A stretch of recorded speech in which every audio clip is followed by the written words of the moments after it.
नमस्कार बंधुरा माয়ের হেসেলে সবাইকে স্বাগত। আজকে আমাদের রেসিপি সজনে ফুলের পোস্ত চচ্চড়ি। এই সময় কিন্তু সজনে ফুলটা ভীষণ পাওয়া যায় বা এর খাদ্য গুণাগুণ সম্বন্ধে কিন্তু আমরা সকলেই জানি। বাচ্চারা এটা খেতে চায় না, কিন্তু এইভাবে রান্না করলে বাচ্চা বড় সকলেই কিন্তু তাদের খুব ভালো লাগবে। তো চলুন শুরু করা যাক আজকে আমার ভিডিওটা।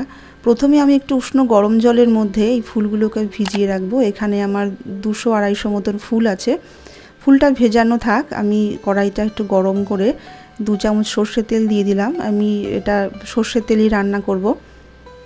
তার মধ্যে একটুখানি কালো জিরে ফোড়ন দিয়ে দিলাম, আর ফোড়ন দিয়ে একটা বড় সাইজের আলু এরকম ছোট্ট ছোট্ট টুকরো করে কেটে নিয়েছি। আলুটাকে একটু ভাজা ভাজা করে নেব।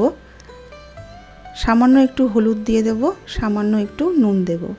নুন হলুদটাকে দিয়েও আলুটা একটু ভাজা ভাজা করব। তারপরে দিয়ে দিলাম একটা ছোট্ট বাটির 1 বাটি মটরশুঁটি আর আলুটা একটু ভাজা ভাজা হোক, ততক্ষণ আমি ফুলটাকে একটু জলটা ছেঁকে নিচ্ছি। এইভাবে উষ্ণ গরম জলে ভাবে দিলে ফুলের ভেতরে যে ছোট ছোট পোকামাকড় থাকে সেটা কিন্তু নষ্ট হয়ে যায়। তারপরে ফুলটাকে ওখানে দিয়ে দিলাম। ফুলটাকে দিয়েও আমি একটু ভালো করে নাড়াচাড়া করে নেব।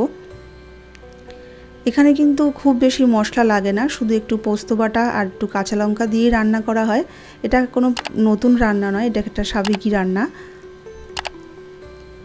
দিয়ে দিলাম একটু নুন, একটু চিনি। নুন চিনিটাকে দিয়েও এটাকে একটু নাড়াচাড়া করে নেব। তারপরে এখানে দিয়ে দেব 4 টেবিল চামচ পোস্ত আর কাঁচা লঙ্কা আমি এখানে বেটে রেখেছিলাম, সেটাও এখানে দিয়ে দিলাম। সেটাকে দিয়েও আমি একটু ভালো করে নাড়াচাড়া করে নেব। এখানে খুব বেশি জল দেওয়ার প্রয়োজন নেই। আমি এখানে যে পোস্তর বাটি ধোয়ার যে জলটা সেইটাই এখানে একটু দিয়ে দেব। এটা দিয়ে আমি একদম গ্যাসটাকে লো করে ঢাকা দিয়ে দেব 5-7 মিনিটের জন্য।